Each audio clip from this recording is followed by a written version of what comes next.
everyone, this is Tim from Your6 Studios. Today in this video, I'm going to show you how to factory reset your Xiaomi phone without the passcode or lock screen. So what you want to do is go on over to the power button and just hold the power button down for about 10 seconds and this will restart the phone. When the phone turns off, switch to the volume up button. So the phone's off, so let's hold down the volume up button. Now wait for the logo to go away. You can see Android and the symbol.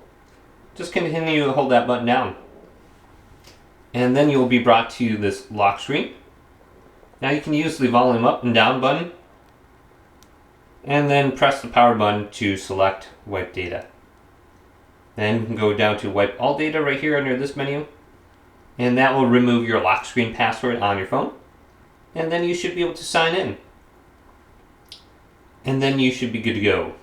So hopefully this video did indeed help you out. If it did, leave it a big thumbs up. And subscribe my channel down below for more tech videos coming up next on Your6 Studios.